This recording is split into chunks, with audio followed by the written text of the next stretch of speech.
The morning heat was already building across Emirates Hills as Rosa de la Cruz climbed the marble staircase toward the servants' quarters on the third floor of Al Najma Villa. It was 7:15 a.m. on a Thursday, and the Dubai sun burned through the morning haze, casting long shadows across the estate's manicured gardens. Rosa balanced a breakfast tray in her hands, the same routine she'd followed for 5 years in this house. Wake the other staff, prepare the family's morning meal, begin another day of invisible labor in someone else's palace. But when she reached Alohan's door and knocked 3 times with no answer, something felt wrong. Alohan was always awake by 7, already dressed and preparing for her shift. Rosa knocked again, harder this time. Silence. She tried the handle and found it unlocked, which sent the first spike of real fear through her chest. The room was dim, curtains still drawn against the morning light. Rosa's eyes adjusted slowly, making out the shape of furniture, the edge of the bed, and then she saw her. Alohan lay on the floor beside the bed, her body twisted at an unnatural angle, eyes open and staring at nothing. Her skin had taken on a grayish pallor, and dark bruises ringed her neck like a grotesque necklace. The breakfast tray slipped from Rosa's hands, shattering against the tile floor. She didn't scream. Years of training to be silent, to not disturb the employers, to remain invisible, had conditioned her throat to close against the sound. Instead, she backed out of the room slowly, her hands shaking, her mind struggling to process what she'd seen. Alohan wasn't sleeping. Alohan wasn't breathing. Alohan was dead. Rosa found her voice in the hallway, calling for the head of household staff, her words tumbling out in panicked Tagalog mixed with Arabic. Within minutes, the villa erupted into controlled chaos. The household manager called Sheikh Zayden al-Mansouri, who was already at his office in the city. The police were notified. The other servants were ordered to their quarters. And Rosa was left standing in the corridor, staring at that open door, knowing that everything was about to change. In the gleaming wealth of this desert metropolis, where oil money built impossible towers and luxury knew no limits, one woman's body told a story that 3 powerful men would do anything to silence. But bodies speak even when mouths are stopped, and Alohan Mercado's corpse had a great deal to say. Lieutenant Rashid Hamza arrived at the villa 40 minutes later with a forensics team. He was 52 years old, 15 years on the Dubai police force, and he'd seen enough death to recognize murder when he looked at it. The household staff had been instructed not to touch anything in the room, and for once, they'd followed orders. The crime scene was pristine, preserved in the exact moment of its discovery. Hamza stood in the doorway, taking in the details with practiced efficiency. The bed was unmade, sheets tangled as if someone had been sleeping recently. A suitcase lay open on the floor, partially packed with clothes. On the small desk, a laptop sat closed, and beside it, a phone charging cable with no phone attached. The signs of struggle were subtle but present. A lamp knocked over, deep scratches in the wooden floor, and on Alohan's hands, defensive wounds that spoke of a fight for survival. But it was her neck that told the clearest story. Manual strangulation. The bruises showed the distinct pattern of fingers, large fingers, someone with significant strength. This wasn't a quick death. Strangulation takes 3 to 5 minutes, sometimes longer. Alohan had fought. She'd scratched and clawed and struggled. And whoever killed her had held on through all of it, squeezing until her brain stopped receiving oxygen, until her heart gave out, until she went limp in their hands. The medical examiner, Dr. Layla Ibrahim, arrived an hour later. She was thorough and clinical, photographing the body from every angle before carefully examining the victim. Time of death, I'd estimate between 11 p.m. last night and 2 a.m. this morning, she said, making notes on her tablet. Cause appears to be asphyxiation due to manual strangulation. I'll know more after the autopsy, but this was definitely homicide. Hamza nodded, already forming questions in his mind. Who had access to this room? Who was the last person to see her alive? Were there security cameras? He turned to the household manager, a nervous Egyptian man named Mahmoud who kept wringing his hands. I need to speak with everyone who lives or works in this villa, and I need the security footage from last night. Mahmoud's face went pale. The security system. There was a malfunction last night. The cameras were not recording between 10 p.m. and 3 a.m. The IT manager is trying to determine what happened. The explanation came too quickly, too rehearsed. Hamza made a note. Convenient malfunctions were rarely coincidental. Rosa was the first person interviewed. She sat in the villa's staff break room, her hands wrapped around a cup of tea she hadn't touched, and told Hamza everything she knew. Eloan had been planning to leave. She'd been packing. She'd seemed scared the past few days, jumpy and distracted. She said she needed to go home to Philippines. Family emergency, she told me. But I think there was something else. She was frightened of someone. Did she say who? Hamza asked, his pen poised over his notebook. Rosa hesitated. This was the moment where loyalty to Eloan collided with fear for her own survival. Speaking against the employers could mean deportation, blacklisting, the end of her livelihood. But Eloan was dead on the floor, and Rosa had pretended to sleep when her friend knocked on her door 2 nights ago, begging for help. The guilt was acid in her throat. She was seeing someone, Rosa finally said, her voice barely above a whisper. Maybe more than one person. She had extra money, new clothes, expensive perfume, things she couldn't afford on maid salary. She wouldn't tell me who, but she was scared. Last week she said, I made a mistake. I need to leave before it's too late. Hamza leaned forward. Do you know anything else? Names? Meetings? Anything that might help? Rosa shook her head, but her eyes darted toward the door, checking to see if anyone was listening. There are 3 different colognes in her room. Men's cologne. Expensive brands. I noticed them when I helped her clean. She kept them hidden, but I saw them. 3 different scents. She was involved with someone. Maybe more than someone. After Rosa left, Hamza returned to Eloan's room. The forensics team was still processing the scene, carefully bagging evidence, dusting for prints, collecting samples. Hamza pulled on gloves and began his own search, looking for the kinds of things that told him who a victim really was. In the small closet, he found clothes that were too expensive for a housemaid's salary. Designer labels, silk fabrics, shoes that cost more than a month's wages. Hidden under the mattress, his fingers found something that made him stop breathing for a moment. An envelope, thick with cash. He pulled it out carefully and counted. 50,000 dirhams. Another envelope. Another 50,000. A third envelope. Another 50,000. 150,000 dirhams total, roughly 40,000 US dollars. Hidden under the mattress of a domestic worker who officially earned 1,200 dirhams per month. Bag this as evidence, Hamza told the forensics photographer. And I want to know where this money came from. But even as he said it, he knew the answer. Payment for services rendered. The question was what services and from whom?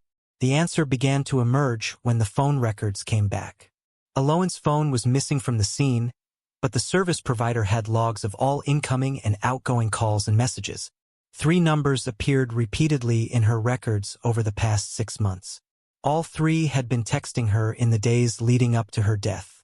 All 3 had called her within 48 hours of her murder. The first number was registered to Sheikh Zayden al-Mansouri, the owner of the villa where Eloan worked. The second was a burner phone, purchased with a credit card that forensics traced to Sheikh Karim al-Suwaidi, a banking executive and Zayden's business partner.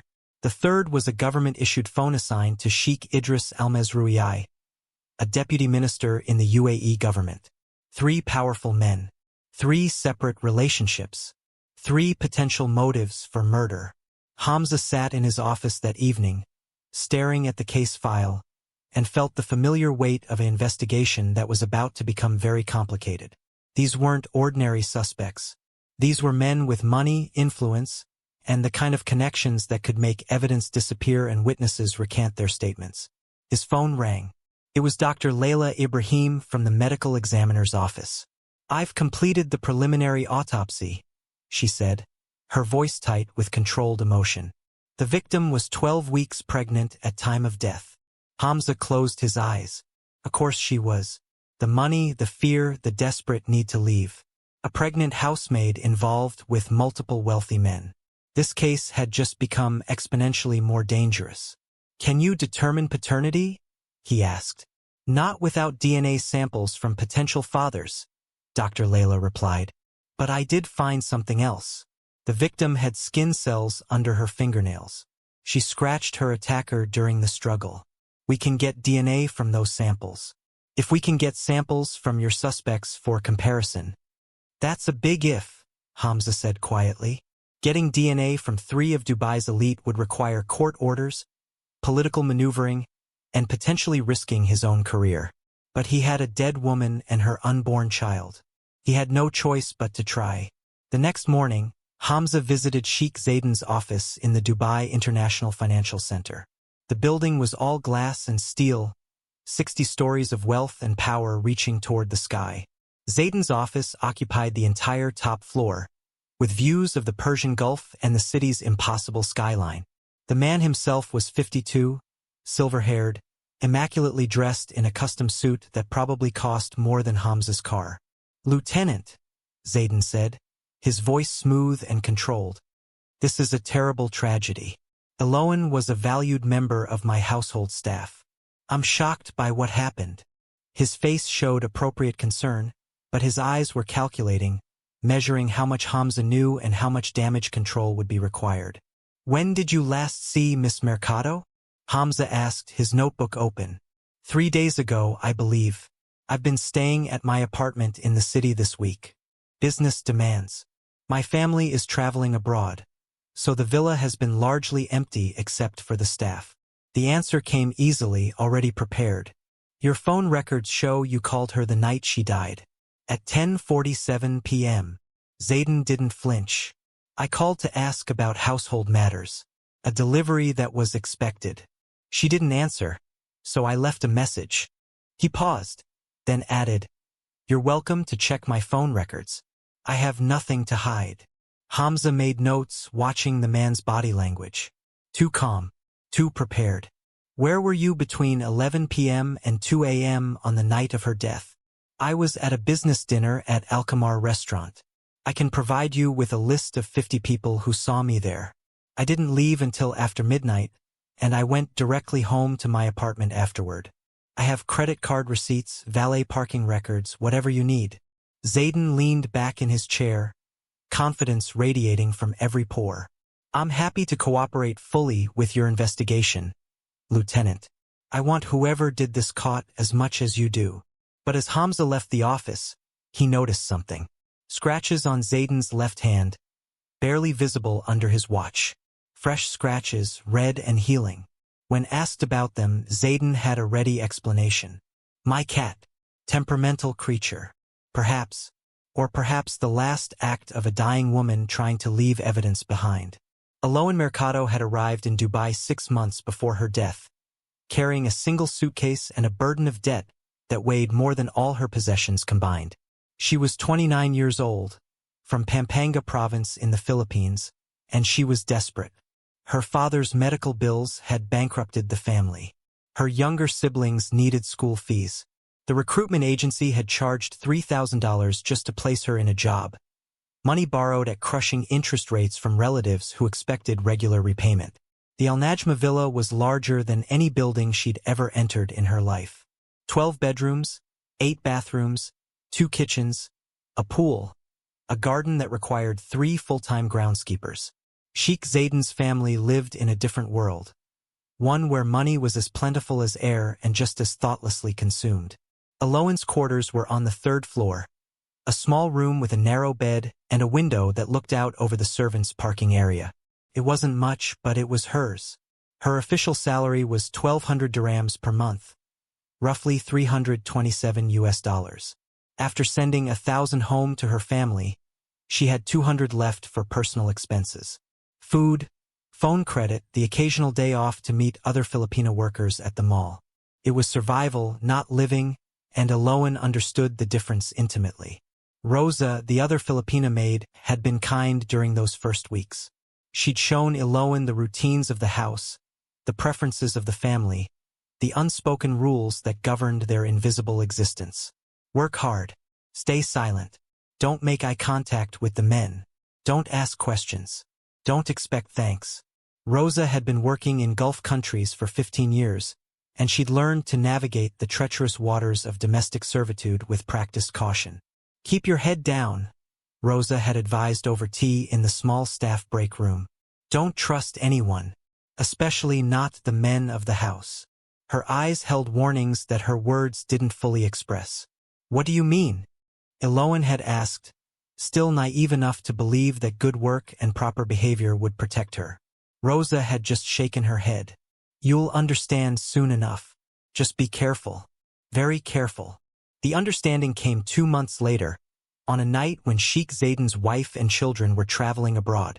Eloan was finishing her evening duties, preparing to return to her room, when the house intercom buzzed. Eloan, please come to my study. I need to speak with you. Zayden's voice, polite but carrying the weight of command. She found him behind his massive desk, the Dubai skyline glittering through floor-to-ceiling windows behind him. He gestured to a chair facing his desk. Sit, please. The politeness felt dangerous. Employers rarely invited servants to sit. You've been working here for 2 months now, Zayden began, his fingers steepled in front of him. The household manager tells me you're diligent, thorough, reliable. I appreciate good work. He paused, watching her face. I'd like to offer you an opportunity for additional responsibilities. Additional compensation as well, of course. Eloan's heart had lifted briefly. A raise? More hours? Anything that could help her pay off the debt faster. Thank you, sir. I'm happy to take on more duties. Zayden smiled, and something in that smile made her skin prickle with warning. I'm not talking about housework, Eloan. I'm talking about personal services. Private services, just between us.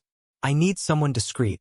Someone who understands her position and the benefits of keeping certain arrangements confidential. The words took a moment to penetrate, and when they did, Eloan felt her stomach drop. She understood now what Rosa had been warning her about.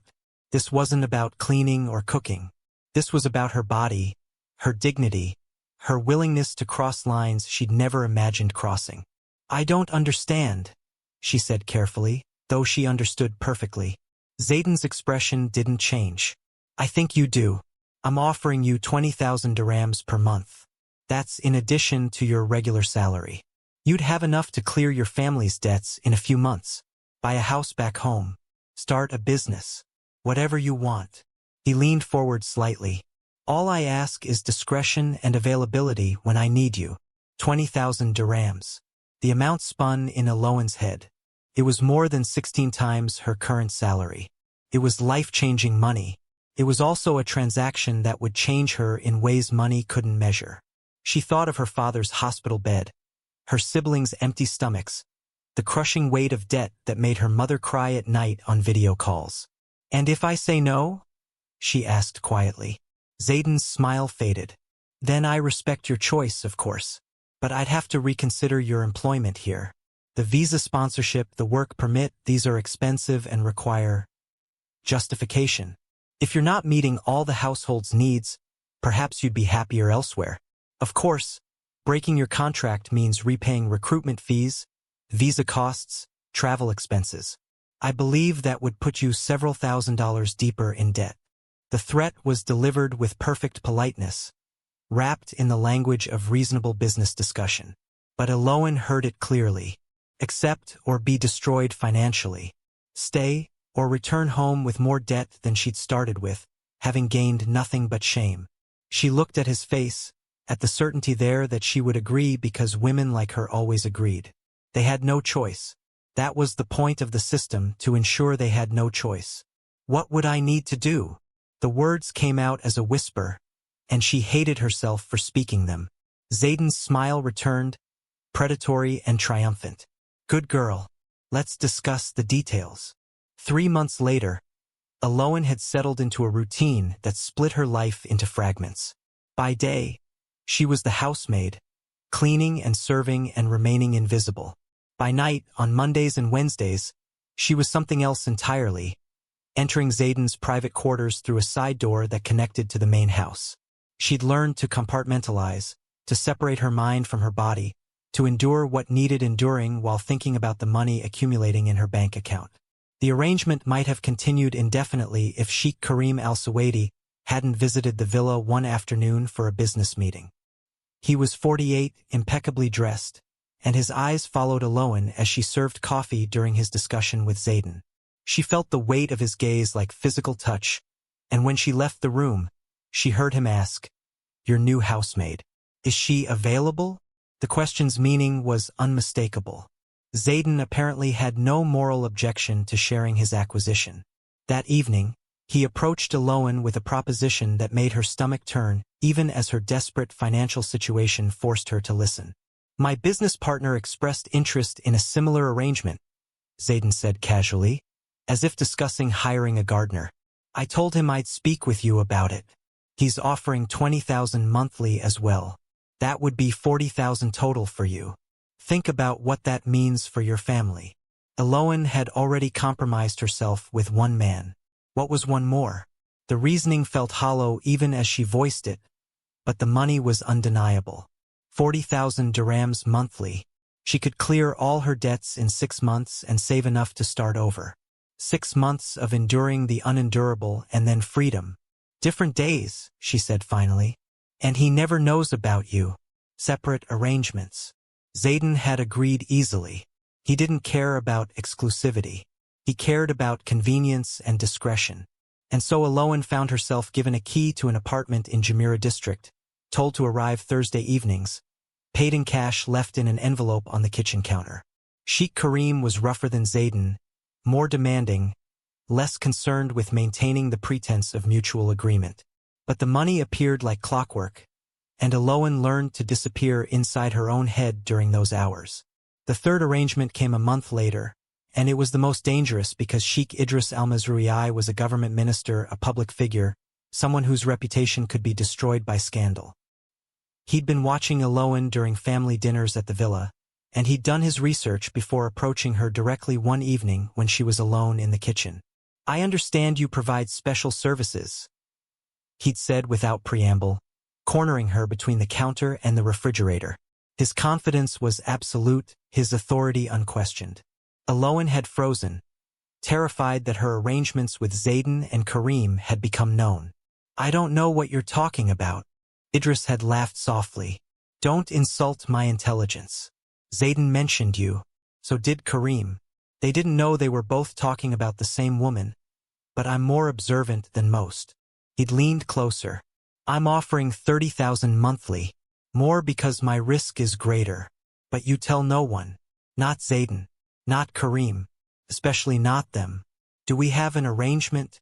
The realization that all 3 men knew about each other, or at least suspected, had sent cold terror through Aloan's body. But 30,000 dirhams. Combined with the other 2, she'd be making 70,000 monthly. In 6 months, she could pay every debt, save a nest egg, and disappear back to the Philippines where these men could never find her. "Where and when?" she'd asked, and Idris had smiled the way sharks smile before they bite. For 2 months, Aloan juggled 3 separate arrangements.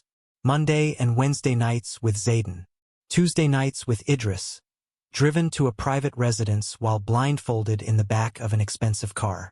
Thursday nights with Karim.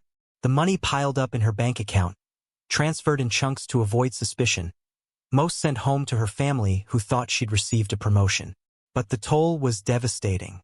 Aloan stopped sleeping properly. She lost weight. She avoided video calls with her mother because she couldn't maintain the pretense of happiness. Rosa noticed the changes and tried to ask questions, but Aloan had learned that speaking about the arrangements meant risking everything. Then came the missed period. First, she told herself it was stress. The physical and emotional exhaustion was enough to disrupt any cycle.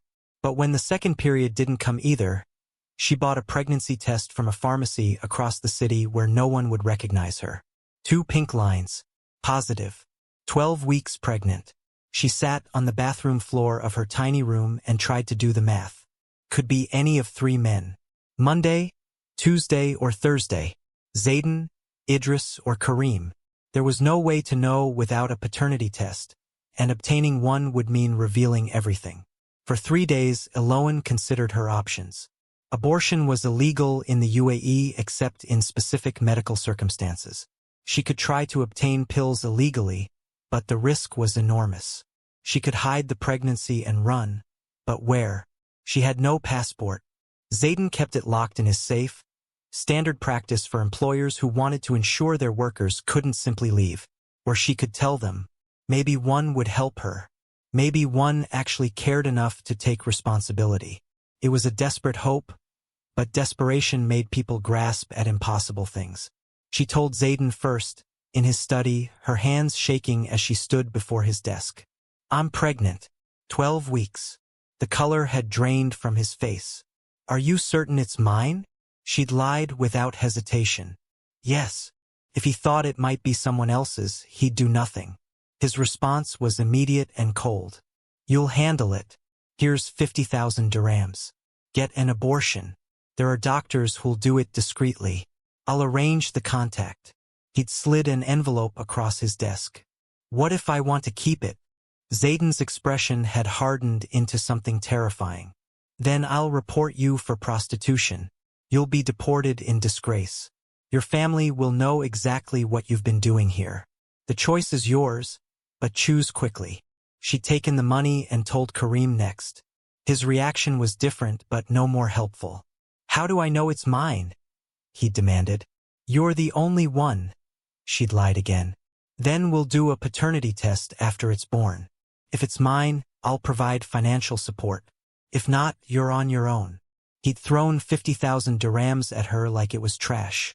Don't contact me again until after the birth. Idris had been the worst. This destroys everything, he'd hissed, his composure cracking for the first time. My career, my family, my position. This cannot exist. I'm just telling you. You're blackmailing me. That's a crime in this country. His hand had shot out, gripping her arm hard enough to bruise. 50,000. Get rid of it. If you tell anyone about this, about us, I will make certain you disappear completely. Do you understand? She'd understood perfectly. 150,000 dirhams in abortion money. 3 separate payments from 3 desperate men. But Aloan, raised in a culture where life was sacred, couldn't bring herself to end the pregnancy. Instead, she made a different plan. She would keep the money, book a flight home, and leave before any of them realized she wasn't going through with the abortion. 5 days before her scheduled departure, everything went wrong. And Aloan Mercado's carefully constructed escape plan ended with her body on the floor of her tiny room, strangled to silence, her unborn child dead with her. 3 men had motive. 3 men had made threats. And 3 men would claim complete innocence when her body was discovered the next morning.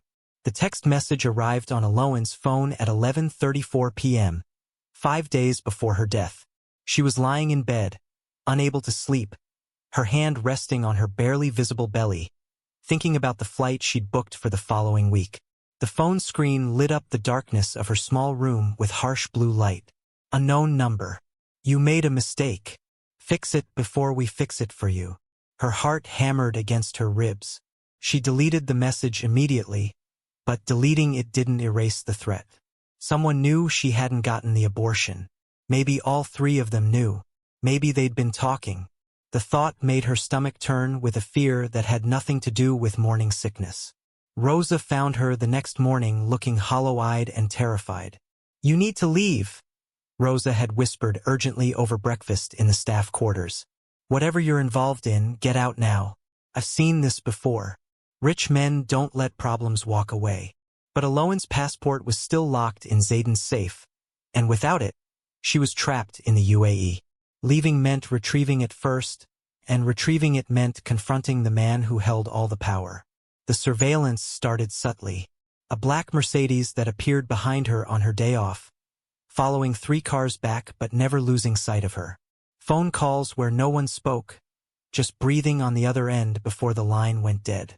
The feeling of being watched that made the hair on the back of her neck stand up when she walked through empty corridors. Aloan wasn't paranoid. She was being hunted, and she knew it. 2 days before her death, she sent a text message to her younger sister Solen back in Pampanga. The message was simple but deliberate. If anything happens to me, remember 3 names: Zayden al-Mansouri, Karim al-Suwaidi, Idris al-Mazrui. They know everything. Her sister had responded with confusion, a string of question marks and concerned emojis. Eloane never explained. She just typed, "I love you," and put the phone down, wondering if those would be the last words her sister ever received from her. That same evening, 5 days after Eloane had told the 3 men about her pregnancy, something unusual appeared in Sheikh Idris's phone records. A conference call. 3 participants, all on the line simultaneously for 47 minutes. The call began at 11:08 p.m. and ended at 11:55 p.m. Sheikh Zayden al-Mansouri, Sheikh Karim al-Suwaidi, Sheikh Idris al-Mazrui. All 3 connected, all 3 talking, the only 3-way call between them in the entire year. When later questioned by police, all 3 would claim the call was about business. A real estate development deal that required input from all parties. Zayden had the land, Karim had the financing, Idris had the government permits. Perfectly normal business discussion between partners. The timing was coincidental. They discussed permits and zoning and construction timelines. Nothing unusual whatsoever. But Lieutenant Hamza would later note the suspicious precision of that timing. 3 days after all 3 men learned about Eloane's pregnancy. 3 days after all 3 had paid her to terminate it. 2 days before Eloane would be found dead. And a 47-minute conversation between 3 men who, according to phone records, never had conference calls. The content of that call was encrypted through government-level security on Idris's phone. Whatever they discussed, they'd made certain no one would ever hear it. The night before her death, Eloane made her final desperate move. She waited until 1:30 a.m., when the villa was silent and the family was asleep in their wing of the house. She crept down the marble staircase in bare feet, avoiding the spots that creaked, moving through the darkness toward Zayden's study. She'd watched him open the safe dozens of times. She knew the combination. 6 digits. His eldest daughter's birthday. The safe opened with a soft click that sounded like thunder in the quiet house. Inside, she found her passport right where she knew it would be. She also found something else. A folder with her name on it. Inside were photographs. Her entering Karim's apartment building. Her getting into Idris's car. Bank statements showing the deposits to her account. Copies of text messages. He'd been documenting everything, building a file that could destroy her if she ever tried to speak out. Insurance against her testimony. She was sliding the passport into her pocket when the lights came on. Zayden stood in the doorway in his sleeping clothes, his face a mask of cold fury. "What are you doing?" Eloane's throat closed with terror. "I need to go home. Family emergency. I need my passport." "By stealing it from my safe?" He stepped into the room, closing the door behind him. "You were going to run. Without getting the abortion. Without telling me. It's my passport. You have no right to keep it. In this country, I have every right." His voice was soft, which somehow made it more terrifying than if he'd shouted. "You work for me. Your visa is under my sponsorship. Your freedom exists only because I allow it." He moved closer and Eloane backed against the wall. "You told them, didn't you? Karim and Idris. You told them about the pregnancy too." She saw then that he knew everything. They'd all compared notes, probably during that phone call. They'd discovered she'd been playing all 3 of them, collecting money from each while pretending exclusivity. The rage in his eyes wasn't just about the pregnancy. It was about being made a fool, about losing control, about a housemaid daring to manipulate men of their status. "I just needed money to survive," she whispered. "You're a whore who got greedy." The words were delivered with surgical precision, designed to cut. "And now you're a problem that needs solving. Let me leave. I'll go back to Philippines. You'll never hear from me again." Zayden reached past her and took the passport from her shaking hands.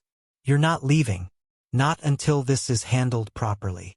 He locked the passport back in the safe, spun the dial. "You'll get the abortion like we agreed. Then we'll discuss your departure. Until then, you stay here, you keep quiet, and you remember that I can destroy you with a phone call. I'm keeping the baby." The words came out before she could stop them, driven by some final shred of defiance. Zayden's expression went completely flat. "Then you're not going anywhere." He walked to the door, paused with his hand on the handle. "I suggest you reconsider your position very carefully, Eloan. Some choices are permanent." The door closed behind him with a quiet click that sounded like a coffin lid. Eloan ran back to her room and locked the door. Not that a lock would stop anyone with keys to every room in the house. She pulled out her phone and tried to call the Philippine embassy. The line rang 12 times before going to voicemail. She tried again. Same result. It was the middle of the night. No one was there to help her. She sat on her bed and tried to think clearly through the panic. She had 150,000 dirhams in cash hidden under her mattress. She had a flight booked for 5 days from now. She had no passport. She had 3 powerful men who wanted her silent. She had an unborn child growing inside her who deserved a chance at life. And she had a locked door that wouldn't keep anyone out if they really wanted in. Rosa found her packing and unpacking the same suitcase at dawn, her movements frantic and disorganized. "What happened?" Rosa asked, though she could already see the answer in Eloan's terrified eyes. "He knows. They all know. I tried to get my passport, but he caught me." Eloan's hands wouldn't stop shaking. "I can't wait 5 more days. I need to leave now." "How? Without a passport, you can't even get to the airport." "I'll go to the embassy. They'll help me. They have to help me." But even as she said it, Eloan knew it was unlikely. Embassies couldn't just issue emergency passports because a domestic worker was in trouble. There were procedures, paperwork, verification processes that took weeks. She didn't have weeks. Rosa grabbed her hands, forced her to stop moving. "Listen to me. Stay in your room today. Don't go anywhere alone. Stay with the other staff. There's safety in witnesses." She paused, her face conflicted. "And tonight, if you need somewhere to hide, knock on my door. I'll help you." But that night, when Eloan knocked softly on Rosa's door at 9:47 p.m., terrified and desperate, Rosa had frozen. She'd heard the knock, had known it was Eloan, had understood that her friend was begging for help, and she'd lain in her bed, paralyzed by fear, pretending to be asleep, because helping Eloan meant becoming a target too. And Rosa had survived 15 years in the Gulf by never making herself a target. The last anyone heard from Eloan was at 10:15 p.m. She'd called her mother in Pampanga, but the conversation lasted only 40 seconds. "Nene, I love you. Tell everyone I love them. I'll call again soon with good news." Her voice had been steady, but her mother would later say she heard something wrong underneath, something frightened that her daughter was trying to hide. At 10:47 p.m., the security system in Al Najma Villa was manually overridden using Sheikh Zayden's personal access code. The cameras that monitored every hallway, every entrance, every room of the house all went dark. The system logged it as a malfunction, automatic shutdown due to technical error. But the override was manual, deliberate, entered by someone who knew exactly what they were doing. At 11:15 p.m., someone entered Eloan's room. The door wasn't forced. No signs of break-in. Someone with a key, with access, with authority in the house. Eloan was awake, still packing her suitcase even though she had nowhere to go. She looked up when the door opened, and her face went white with terror because she knew why they were there. The struggle lasted 3 to 5 minutes according to forensic analysis. She fought hard. The broken lamp, the scratches on the wooden floor, the defensive wounds on her hands all testified to her desperate battle for survival. She scratched her attacker's face, his hands, his arms, leaving skin cells under her fingernails that would later prove she'd made contact with male DNA. But the hands that closed around her throat were strong, relentless, squeezing until her vision went dark and her lungs screamed for air that wouldn't come. Manual strangulation is an intimate way to kill. It requires sustained effort, watching the victim's face as they die, feeling their struggles weaken, maintaining pressure through their final convulsions. It's personal, angry, meant to silence someone permanently. Eloan died on the floor beside her bed at approximately 11:43 p.m., her unborn child dying with her, both lives extinguished by hands that belonged to someone she knew. At 2 a.m., the security system mysteriously rebooted. Cameras came back online. The system log noted that the malfunction had been resolved. By morning, there would be no footage of who entered or left the servants' quarters during those critical hours.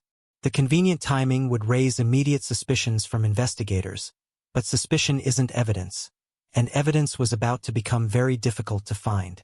When Rosa discovered Eloan's body at 7:15 a.m., the room had already been disturbed. The suitcase had been emptied and scattered. The laptop had been moved. Most critically, Eloan's phone was missing, never to be recovered. Someone had spent time after the murder sanitizing the scene, removing evidence, obscuring the truth. The professionalism suggested either training or help from someone with training. This wasn't a crime of passion. It was an execution. Lieutenant Hamza sat in his office 3 weeks after the murder, surrounded by a case file that should have been airtight, but instead felt like trying to hold water in a clenched fist. Every piece of evidence that should have led somewhere instead hit a wall. Every witness who initially cooperated suddenly remembered nothing. Every lead that looked promising evaporated under scrutiny. He'd been a police officer for 15 years, and he'd never seen a case disappear so efficiently. The first problem was the crime scene itself. Against standard procedure, the villa staff had cleaned Eloan's room before police could properly secure it. The body cannot remain where it died, the household manager Mahmoud had explained. Cultural sensitivity, religious requirements. It was a reasonable explanation, except that it meant DNA evidence was everywhere and nowhere. Multiple staff members had entered the room after the murder. They'd touched surfaces, moved objects, contaminated everything. Separating relevant evidence from innocent contact became impossible. The forensics team had found DNA from 14 different people in that small room. Staff members who'd helped clean, family members who'd walked through. The 3 sheiks, all of whom had legitimate reasons for having been in the servants' quarters at various times. Zayden lived there. Karim had visited for business meetings. Idris had attended family dinners. Their DNA in the villa proved nothing except prior access.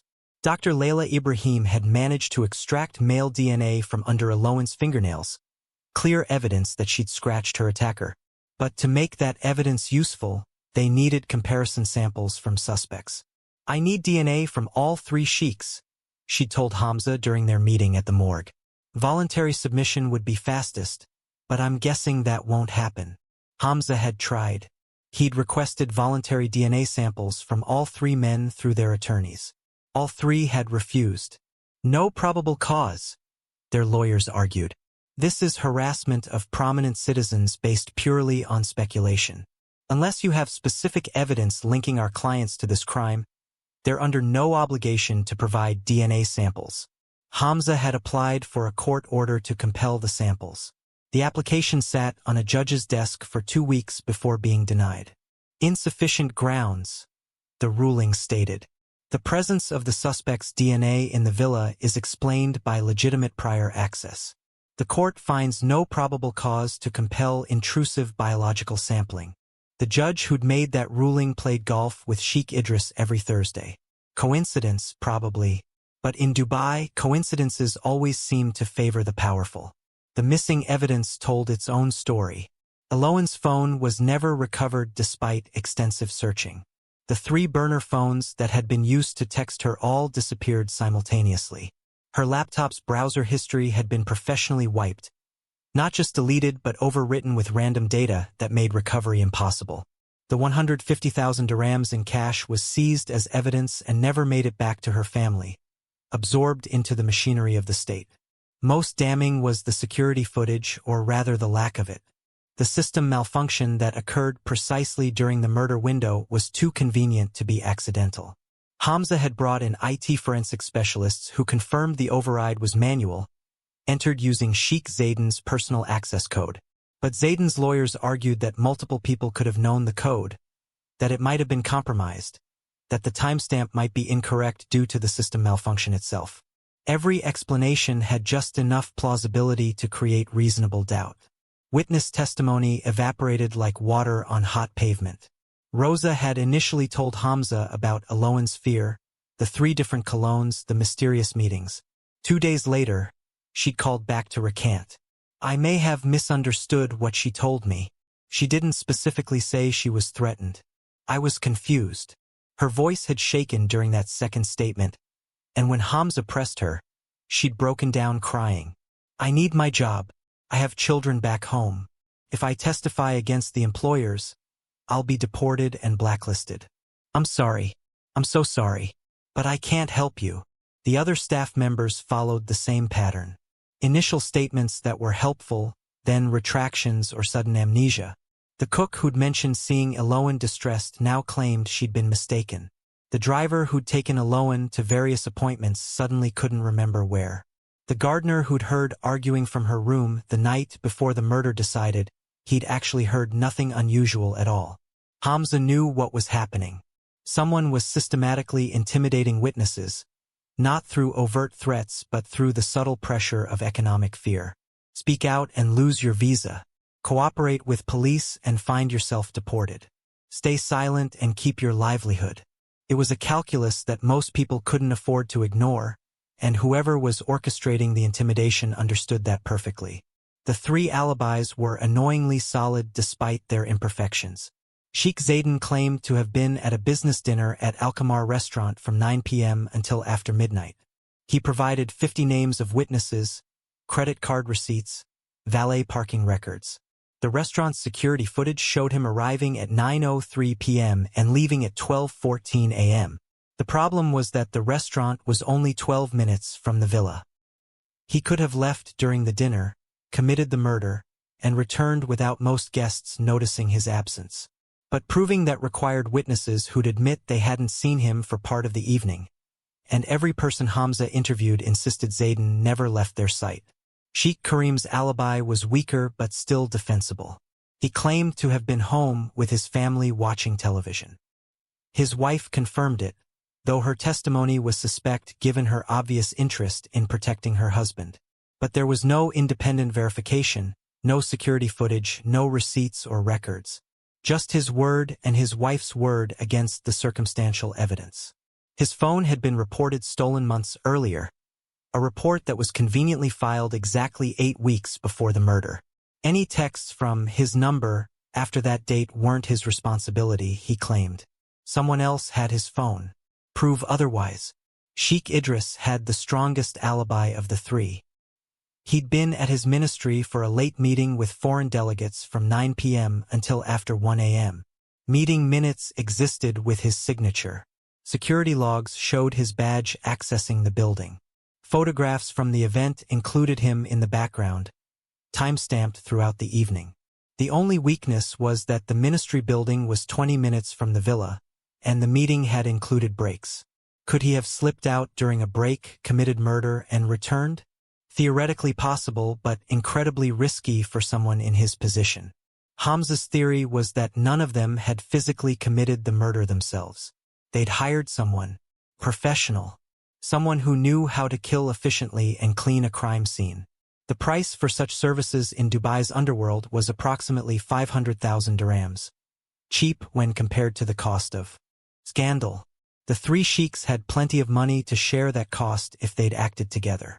But proving a conspiracy to commit murder required evidence that didn't exist. The suspicious conference call could be explained away as business discussion. The payments to Alohan proved relationships but not murder. The threats were her word against theirs, and she was dead. Without the phone records showing those threats, without witnesses willing to testify, without physical evidence linking any of them to the scene, the case was circumstantial at best. 3 weeks into the investigation, Hamza was called to his chief's office. Chief Hassan al-Noor was 62, old enough to remember when Dubai was a small trading port instead of a glittering metropolis.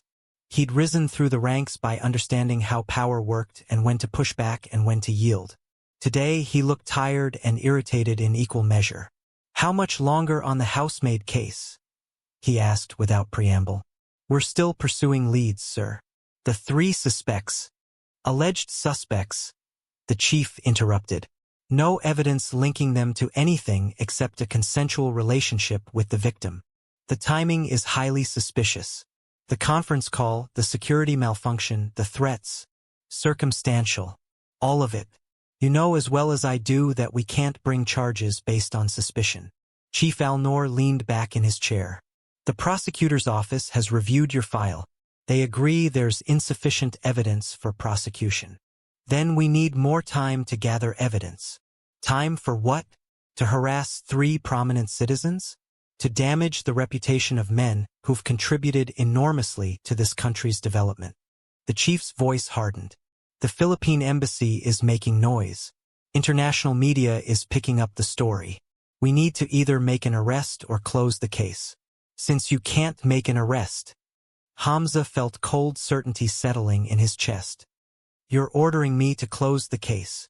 I'm ordering you to accept reality. This woman was involved in prostitution with multiple clients. She made poor choices that led to tragic consequences. Without concrete evidence linking specific individuals to her death, we cannot proceed. Case closed due to insufficient evidence. The chief pulled out a file and slid it across the desk. This is your official report. Sign it. Hamza read through the document. It was his investigation, his words, but edited to remove anything suggesting the 3 sheiks' involvement. It concluded that Aloan Mercado had died under suspicious circumstances, that multiple persons of interest had been questioned and cleared, that evidence was insufficient to determine culpability. The case would remain technically open but inactive. No one would ever be charged. And if I refuse to sign? Chief Al-Noor's expression softened slightly. You have a wife, 2 daughters, a mortgage, 20 years until retirement and a full pension. Don't throw that away for a case you can't win. He paused. I'm not the enemy here, Hamza. I'm trying to protect you from making a career-ending mistake. These men have connections at the highest levels. If you push this further, you won't damage them. You'll only damage yourself.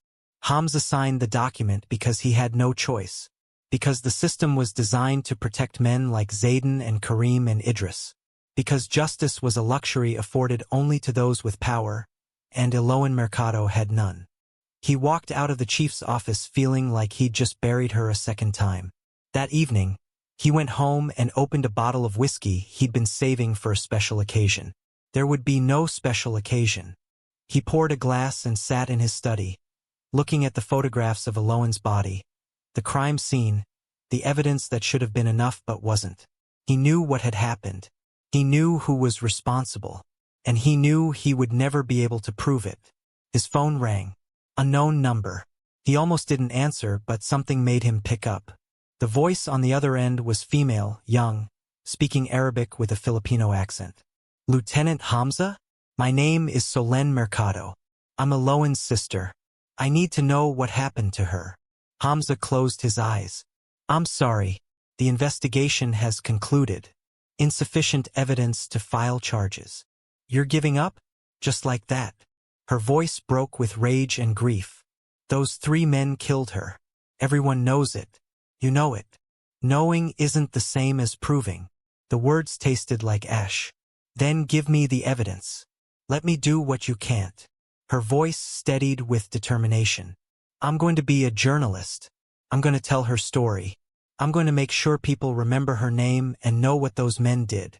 Be careful, Hamza said quietly. These men are dangerous. They've already killed once to protect their secrets. Then maybe they need to understand that some secrets can't be kept forever. The line went dead. Hamza sat alone in the darkness, listening to the silence of his house, thinking about a young woman who died trying to escape, about 3 men who'd walk free despite their guilt, about a system that valued power over justice.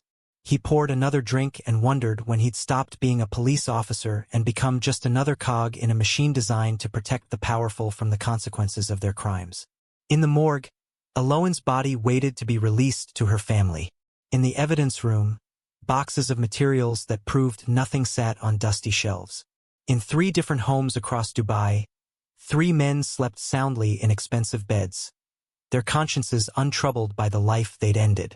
And in a small apartment, Rosa lay awake listening to the silence where her friend's breathing used to be, carrying guilt that would haunt her for the rest of her life. The case was closed. But the truth remained, waiting in the shadows, biding its time. Justice delayed is justice denied. But sometimes the delay is just the space between crime and reckoning. And for three men who thought they'd gotten away with murder, the reckoning was still coming, even if it would take years to arrive. The press conference took place in the gleaming Dubai police headquarters 6 months after Alohan's body was discovered. Chief Prosecutor Nasser Al-Mahmoud stood behind a podium bearing the UAE crest, his expression carefully calibrated to project both authority and appropriate solemnity. Behind him, photographs of Alohan smiled from poster boards, her nursing school graduation photo, the one her mother had sent from Pampanga. After an exhaustive investigation into the death of Miss Alohan Mercado, Al-Mahmoud began, his Arabic precise and formal. Dubai police have examined all available evidence, interviewed numerous witnesses, and consulted with forensic experts. We have determined that there is insufficient evidence to file criminal charges at this time. The words hung in the air like lead. Insufficient evidence. The sanitized language of institutional failure. In the back of the room, Lieutenant Hamza stood with his arms crossed, jaw clenched so tight his teeth ached. He'd been ordered to attend but not to speak. The individuals questioned in connection with this investigation have all been cleared, Al-Mahmoud continued. Their cooperation was exemplary, and no evidence links any specific person to Miss Mercado's unfortunate death. A journalist raised her hand. What about the 3 sheiks whose phone numbers were found in the victim's records? Al-Mahmoud's expression didn't flicker. All 3 gentlemen were questioned thoroughly and provided satisfactory explanations for their limited contact with the victim. No evidence suggests their involvement in any criminal activity. To suggest otherwise would be defamatory and legally actionable. The press conference ended with Al-Mahmoud refusing further questions. Case closed. No arrests. No justice. Hamza left through a side door, unable to watch the performance any longer. That same afternoon, Sheikh Zayden Al-Mansouri held his own press conference at the Al Burj Grand Hotel. He stood before assembled media dressed in a charcoal gray suit, his silver hair perfectly styled, his expression one of practiced grief. I am devastated by Miss Mercado's tragic death, he began, reading from a prepared statement. She was a valued member of my household staff. Her loss is felt by everyone who knew her. His lawyer, Jeffrey Chambers, stood beside him like a guard dog. My client has cooperated fully with the police investigation. He provided alibis, witness lists, and documentation. He has been completely cleared of any involvement. Did you have an intimate relationship with Miss Mercado? A reporter asked. Chambers answered before Zayden could speak. My client denies any inappropriate relationship with the victim. Their interactions were strictly professional. What about reports that you gave her significant sums of money? My client paid her salary according to her employment contract. Nothing more. Will you submit to a DNA test? Chambers' smile was sharp. My client is under no legal obligation to provide DNA samples. The court has ruled there is no probable cause. This line of questioning constitutes harassment. Zayden said almost nothing beyond his prepared statement. He didn't need to. When the conference ended, he walked out to his waiting Mercedes and disappeared, leaving behind only carefully crafted lies. That evening, alone in his villa, Zayden poured himself a whiskey and stood by the windows overlooking Dubai's glittering skyline. He raised his glass in a private toast to his own survival. The scratches on his hand had healed completely. No evidence remained. No consequences waited. Did he think about her? Sometimes, when the whiskey loosened his control, he remembered her face, the terror in her eyes. But the memory didn't carry guilt. She'd threatened him. She'd left him no choice. That's what he told himself, and after 6 months he'd almost started to believe it. Sheikh Karim Al-Suwaidi chose not to appear personally. His legal team issued a written statement read aloud by his lawyer at a hastily arranged briefing. Karim himself had left Dubai the day after the investigation closed, claiming business obligations in London. Sheikh Karim Al-Suwaidi did not know Miss Alohan Mercado, the statement read. The text messages allegedly sent from his phone were sent by an individual who stole his device months before the victim's death. A police report documenting this theft was filed in advance. Sheikh al-Suwaidi is himself a victim of identity fraud. When asked why a phone thief would coincidentally contact the same woman, the lawyer spread his hands. "We cannot speculate on criminal behavior. My client reported the theft before these messages were sent." Will your client submit to DNA testing? Absolutely not. There is no probable cause. My client had no relationship with the victim, no access to the crime scene, and no motive. In London, Karim watched the coverage from his hotel suite. He'd destroyed 3 phones since Alohan's death. He'd also changed his passwords, his email addresses, every digital footprint scrubbed clean. Did he feel guilt? Not exactly. He felt inconvenience.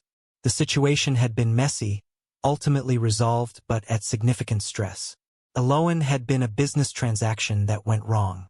That he hadn't personally done the killing mattered to him. His hands were clean in the most literal sense. The ambiguity let him sleep at night. Sheikh Idris al-Mazrui waited a full week before making his statement. And when he did, it was from his government ministry office. The setting was deliberate, surrounded by the UAE flag and photographs of the ruling family. The message was clear. An attack on him was an attack on the government itself. "I have served this nation for 20 years, Idris began. "I have dedicated my life to public service. And now I find myself the target of a malicious campaign designed to destroy my reputation through association with a tragedy I had no part in." He painted himself as the victim, a dedicated public servant brought low by jealous rivals and political enemies. "I never met Miss Mercado.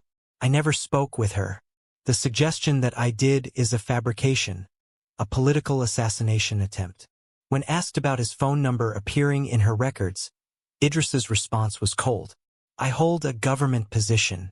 My contact information is known to many people. I cannot be held responsible for who claims contact with me. Will you submit to DNA testing?" Idris's expression hardened. "I have cooperated fully with the investigation. I provided alibis, witnesses, documentation. The police have cleared me completely. I owe the public nothing more." Behind closed doors, Idris was less composed. He'd become obsessed with media monitoring, demanding daily reports on any mention of his name. He'd doubled his security detail. He'd stopped attending public events where he might face unscripted questions. But paranoia didn't equal remorse. When asked privately by an advisor if the situation troubled him, Idris had been brutally honest. "I protected my family, my position, and my country's reputation. One foreign worker's life weighed against all of that. There was no choice to make." International media told a different story than the UAE outlets. News organizations ran features questioning the investigation. Labor rights groups connected Alohan's case to dozens of similar deaths, most ruled accidents or suicides. The Philippine press was blunt. Dubai protects elite while Filipina dies. In Manila, Solen Mercado was building her case. She'd collected every news article, every police statement, every official denial. She'd interviewed Rosa via encrypted messaging. Getting details Rosa was too frightened to give police. She was creating a network of evidence that couldn't be easily dismissed. "They think they've won," Solen told her editor at the Manila newspaper where she'd secured an internship. "They think silence equals victory. But I'm going to make sure everyone knows what they did." Her editor looked at her with admiration and concern. "You understand they're powerful men? They have resources to destroy you." "They already destroyed my sister," Solen replied.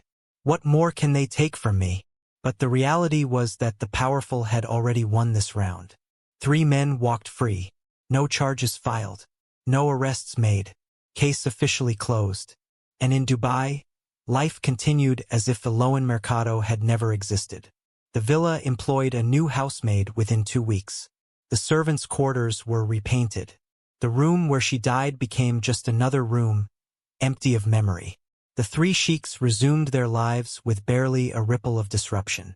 Zayden's real estate empire continued expanding. Karim's banking career flourished. Idris received a government commendation for his public service, his scandal already fading. They never spoke about Aloan among themselves. The unspoken agreement held. Silence was survival. Each man told himself his own version of the story. Zayden. She was a threat who brought it on herself. Karim. He was barely involved, just an unlucky bystander. Idris. He'd done what any rational person would do when faced with destruction.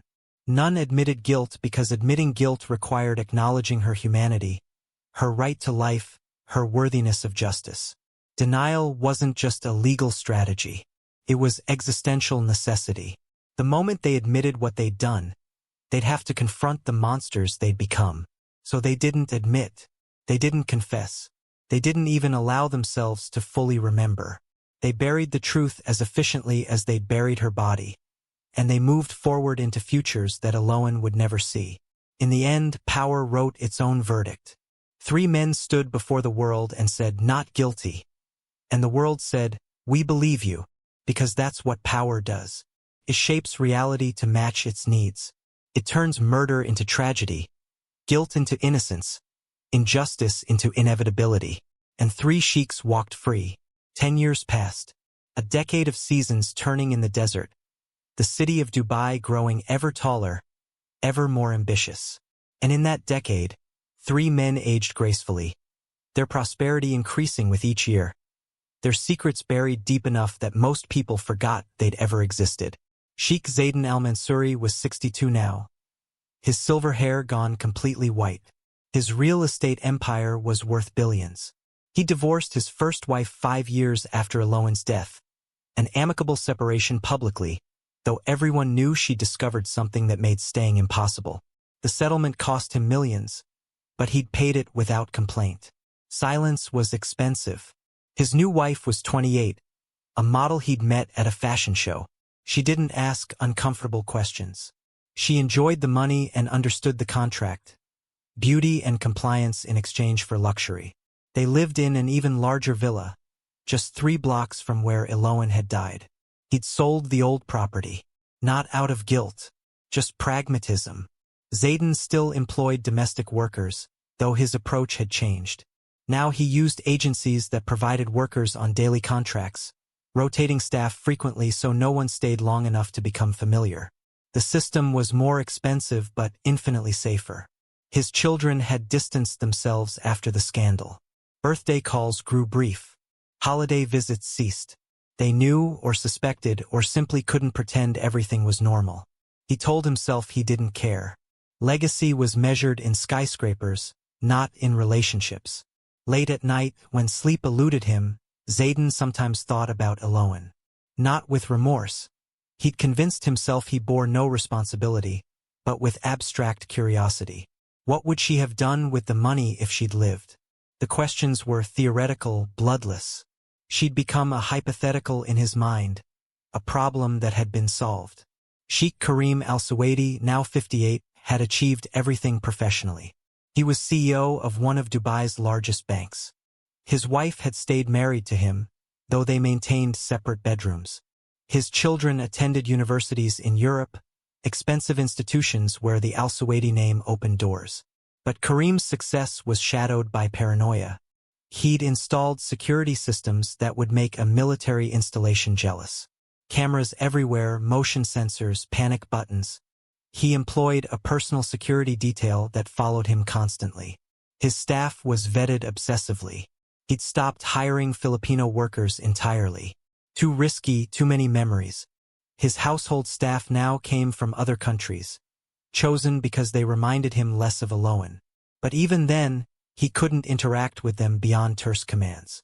Their presence felt like accusation. Karim had developed a drinking problem around year 4. Nothing dramatic, he was too controlled, but steady consumption from dinner wine to midnight whiskey, every night without exception. His doctor warned him about his liver. He ignored it. The alcohol didn't make him feel better, but it made him feel less. He'd convinced himself he'd been peripheral to Aloan's death. He'd paid for services, nothing more. What happened afterward wasn't his responsibility. He hadn't killed her. The fact that he'd participated in that conference call, and he genuinely didn't remember what was discussed. Didn't make him guilty. Complicity wasn't culpability. That's what let him function. Sheikh Idris al-Mazrui, now 54, had reached the pinnacle of his political career. Deputy minister had become senior minister. He met with foreign dignitaries, signed international agreements, appeared in state media as a symbol of UAE sophistication. His photograph hung in government buildings. His family life appeared perfect.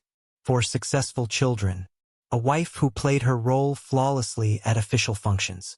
They attended Friday prayers. They hosted charity dinners. They were the model of traditional values meeting modernity.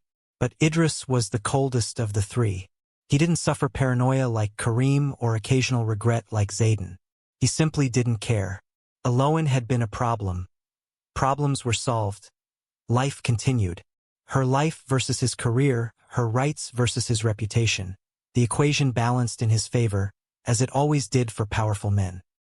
He'd learned nothing except that he could commit almost any act and escape consequences if careful enough. The lesson had made him more ruthless. He'd fired staff for minor infractions, had rivals transferred to dead-end positions. His subordinates feared him. His enemies kept distance. When human rights organizations issued reports criticizing domestic worker treatment, Idris crafted the government's responses. He spoke eloquently about reforms and protections, about isolated incidents not representing systemic problems. He lied with the confidence of someone who'd never faced consequences for lying. In Pampanga, Philippines, Aloan's mother was 69 now, her health deteriorating from stress-related illness. Every Sunday at 7 a.m., she attended Mass, arriving early to light 2 candles. One for Aloan, one for Angelo, the unborn grandchild she'd never meet. The altar in her home had grown over the years. Aloan's graduation photo at the center, surrounded by rosary beads, dried flowers, prayer cards. It was both shrine and accusation, a daily reminder that justice had been denied. She tried to recover the 150,000 dirhams seized as evidence. But every legal avenue led to dead ends. The UAE government claimed the money was being held pending investigation. Years passed. The money disappeared into bureaucracy, never returned. They'd stolen not just Aloan's life but her earnings. Aloan's father had died 5 years after the murder. Heart attack, officially. But everyone understood he died of a broken heart. At his funeral, the mother had placed 3 pieces of paper in his coffin, 3 names written carefully. Zayden al-Mansuri, Karim al-Suwaidi, Idris al-Mazrui. "Tell her you know who did it," she'd whispered. "Tell her we'll never forget." Solen Mercado was 35 now, an investigative journalist specializing in overseas worker abuse cases. She'd published dozens of articles, contributed to international reports, testified before committees. The work had cost her personally. No relationships lasted. PTSD manifested in nightmares where she arrived in time to save Aloan but never did. 2 years ago, she'd published her most important work, an exposé naming all 3 men, detailing the affairs, the pregnancy, the threats, the murder, the cover-up. The article went viral. Social media erupted with demands for justice. Human rights organizations called for the case to be reopened. The Philippine government filed diplomatic protests. The UAE's response was swift. The article was banned. Websites hosting it were blocked. An arrest warrant was issued for Solen on defamation charges. She could never enter the UAE again. But the warrant meant she had to be careful traveling anywhere with extradition agreements. The 3 sheiks denied everything through their lawyers, threatening legal action. But they never actually sued. To sue meant discovery, depositions, evidence in open court. Better to hide behind criminal charges in a country they controlled.